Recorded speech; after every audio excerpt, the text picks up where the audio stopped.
welcome back to my channel, or if you're new, welcome. In today's video, I'm going to be testing out some fashion hacks that I have seen all over TikTok and Instagram. I've been dying to test them out, so I thought I would film it and test them out with you guys to see if they actually make getting dressed a little bit easier, a little bit faster. I'm going to be testing 7 hacks today, so I think we should get right into it. The first hack that I've been dying to test out is the wrong shoe theory. And this is a theory created by stylist Alison Borenstein, where basically you just pick the wrong shoe for your outfit and it's supposed to make your outfit look more interesting. I do really feel like this theory could work, but I also have seen examples of this where I'm like, that just looks terrible. But again, fashion is really up to you. You can wear whatever shoe you want, and if you feel good in it, that's all that matters. This was created by stylist Alison Borenstein, and it simply involves picking the most unexpected shoe to finish off a look, giving it more personality. In an article with Refinery29, they actually gave a few examples of this, and I feel like in most of these examples, it's not really the wrong shoe, just in my opinion. Let me know what you think. So in this first example from Slip Into Style, she's wearing this pajama set with a cute pair of pink heels. If I were to wear this pajama set out of the house, I feel like that's the shoes I would put with it. I don't think they match. It's not like she has green shoes on. I feel like it would be more wrong shoe if she paired this like feminine pajama set with a pair of combat boots. So here I feel like the wrong shoe theory was executed very perfectly, and it actually does look really good. So Raw's creative stylist paired this fancier skirt vest situation with a pair of sneakers, and I feel like it looks really good. It really works in the situation because the colors of the sneaker kind of match the colors in her outfit. Now, this is a wrong shoe theory that I honestly think looks so good, and this is like why I think this theory actually really works, because if I saw this picture and she just had a pair of cream loafers on, I would be like, yeah, that's a cute outfit, but I don't know if I would necessarily remember it. But because she has these baby blue sneakers on, it's a memorable outfit, and I just feel like she looks very chic and stylish. Alison Borenstein gave 3 examples of this, so I thought we would test out all 3 together and we can decide if it works. The first is a kitten heel and something sexy. She says that typically you would think to wear kitten heels with a formal look or a work look, but it looks really good with something sexy, so let's try it out. We have this short little leather dress, and typically I would wear this with a stiletto, an ankle strap heel, but according to the theory, you should wear it with a kitten heel. These are the like closest to a kitten heel I have. This side or this side. I'm not sure which one looks better. I feel like if I wanted to pick the wrong shoe, I would go with this one, and I have to say, it looks good. Not like, this is not the shoe I would gravitate towards at all, but I feel like it looks the best. And honestly, I'm only showing you one foot because I can only find one of them.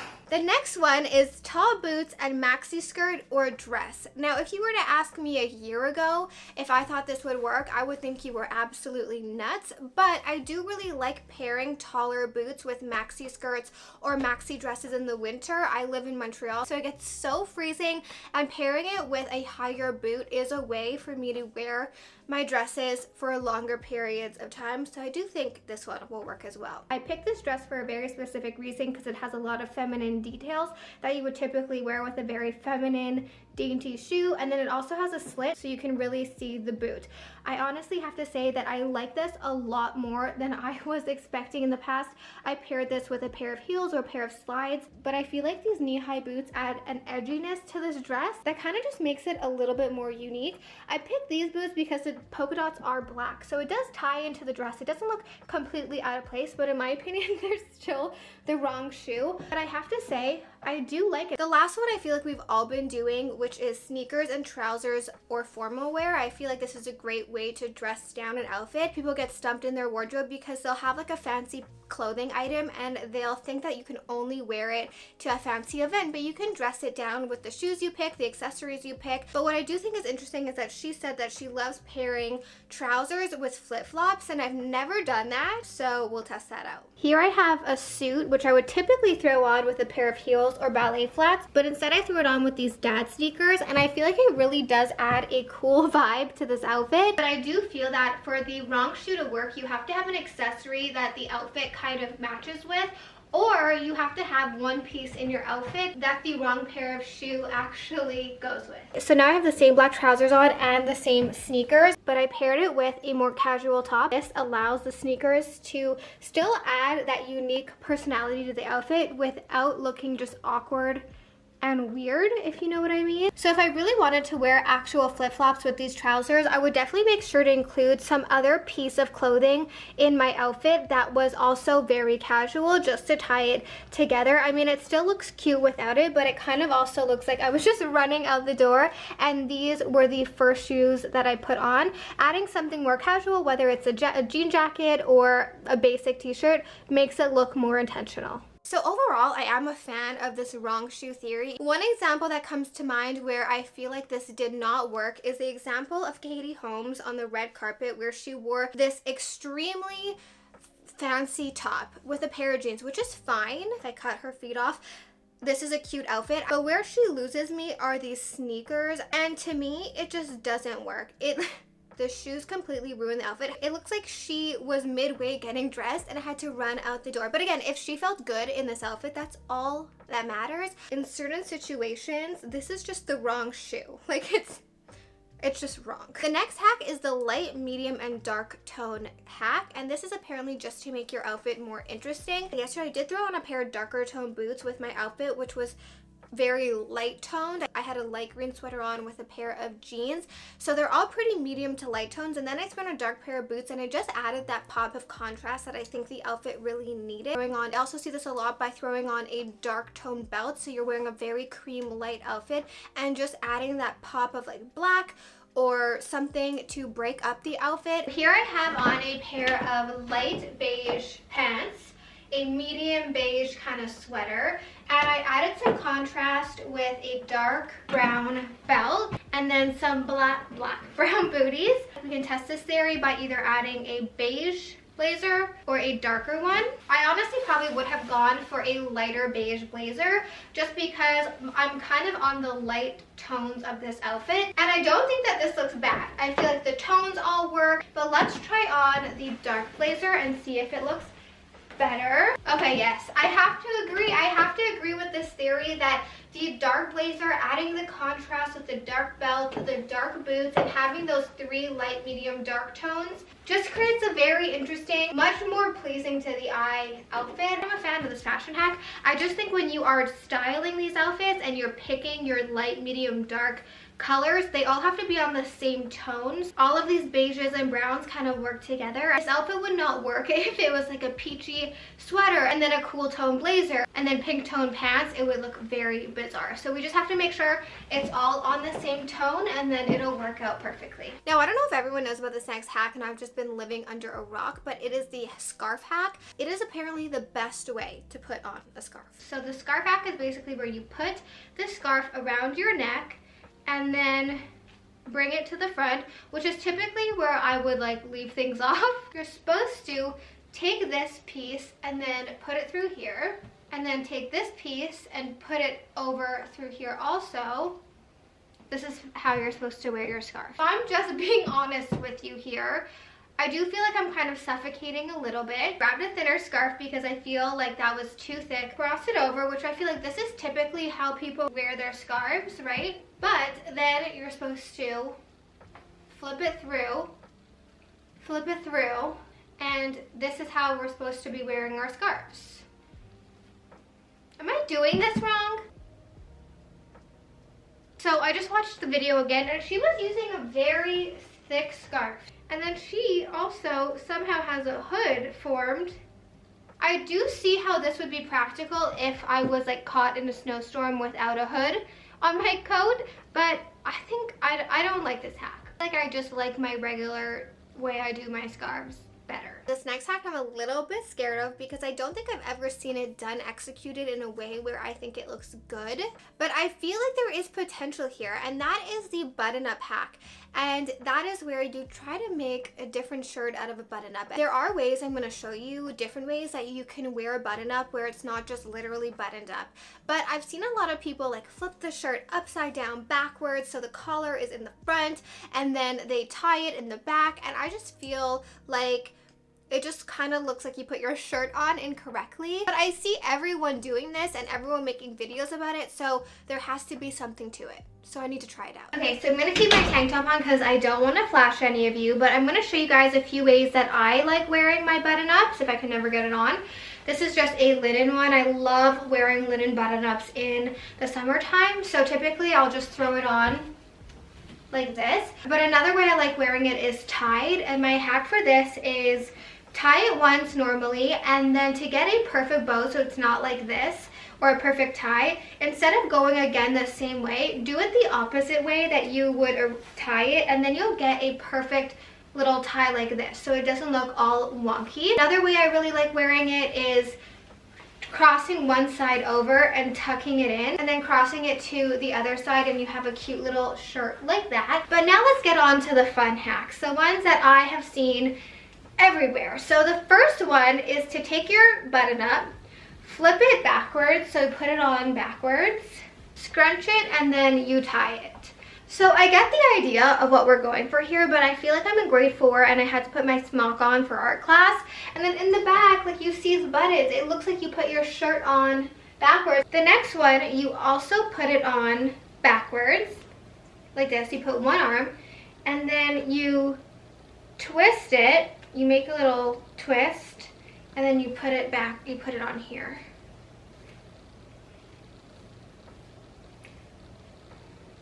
Put it on, and then you twist it, and then you put the other sleeve on, and then you're supposed to take the first button and the first thing, the first hole, and tie it up around your neck.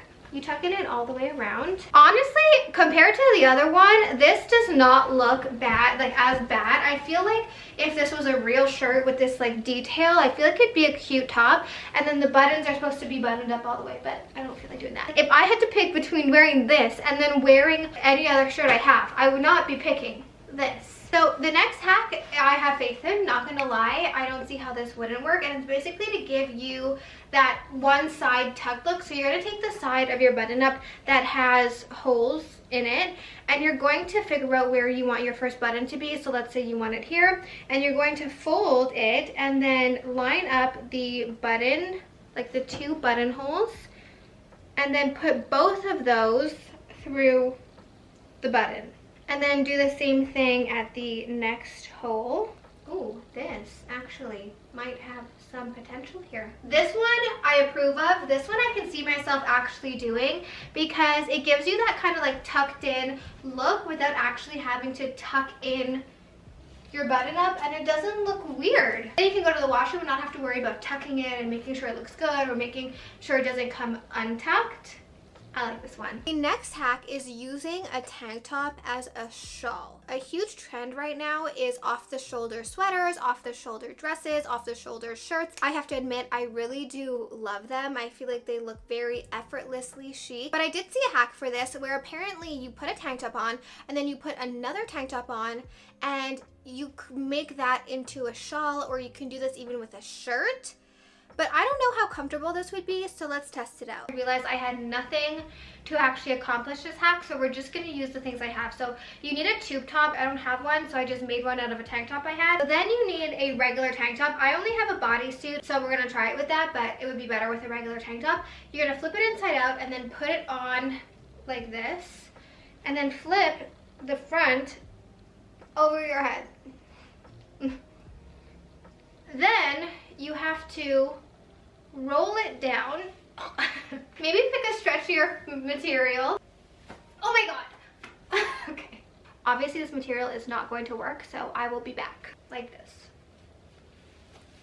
Okay, roll down. And keep in mind, you're supposed to be using a tank top, so you're not supposed to have this part there. I have to say it does look cute. If you were dead set on wearing this kind of top, like, you can make it work. It does look cute. I would say my pants aren't even buttoned. Oh my god, I'm such a mess. I would say that it works, but I can't say it's the most comfortable top that I have ever worn. But it does work. I always see people wearing oversized shirts effortlessly, like graphic t-shirts. It looks so cool. It's not tucked in or anything, but it just looks so cool. They have shape, and I'm like, how do you do that? And I don't know why I never thought to tuck the shirt in the back and not the front. I feel like I'm always tucking in the front and not the back, but I saw a hack where apparently this gives you a very effortlessly cool look. I'm not gonna lie, this is not really a look that I would typically wear just because I feel like it's very important to define your waist in outfits. I do feel like it's doing what it needs to be doing. It's making the shirt sit in a way that's less frumpy. I still have the urge to do this, I don't know why. Next is a hack for tying the belt on your coat. According to TikTok and Instagram, simply tying your belt like this is not okay. What you have to do is actually make sure one side's a little bit longer, and then you're going to make a loop with your hand and then put this through the loop like this. And then you're going to take this other side of your jacket and put it through this hole you just made. And then tighten it. And this is how you have to wear your jacket. I'm not gonna lie, I thought they were crazy for suggesting that you can't simply tie your belt like a regular belt, but I do have to say this looks way better. So I got a lighter coat so you can actually see what's going on. Typically, I would literally just go like this. You go like this, and then pull this side through. Just say I'm not someone who typically does my coat up, but that does look a lot better. And the final hack is lidocaine spray on your feet. I didn't even know this even existed, but if this works, I feel like it'll be a game changer. This is apparently supposed to numb your feet so you don't feel the pain of the heels. I don't know exactly how long this is supposed to last, but I am going for dinner tonight, so I thought I could test it out. For me, the pain of high heels doesn't come from like blisters or anything. It comes from like being on the balls of your feet for hours on end. So I don't know if it's gonna help with that pain, but why not test it out? And I ended up trying this last night when I went for dinner because there was a snowstorm, so I ended up just wearing like my boots to dinner. But I thought I would test it out today and put my heels on while I clean up the mess I made from filming yesterday. And I thought while I clean my room, I could put this hack to the test by wearing the shoes that hurt my feet the most, which are the Stuart Weitzman heels. I used to wear these all the time, and I've kind of given up wearing them, even though they're so pretty because they're so painful. So anyways, I went to the pharmacy yesterday. I got this Solarcaine First Aid Lidocaine Spray. So I'm going to spray one foot and not the other, and we'll see if one is in more pain than the other. And no, I'm not spraying my feet on camera because there's no free feet.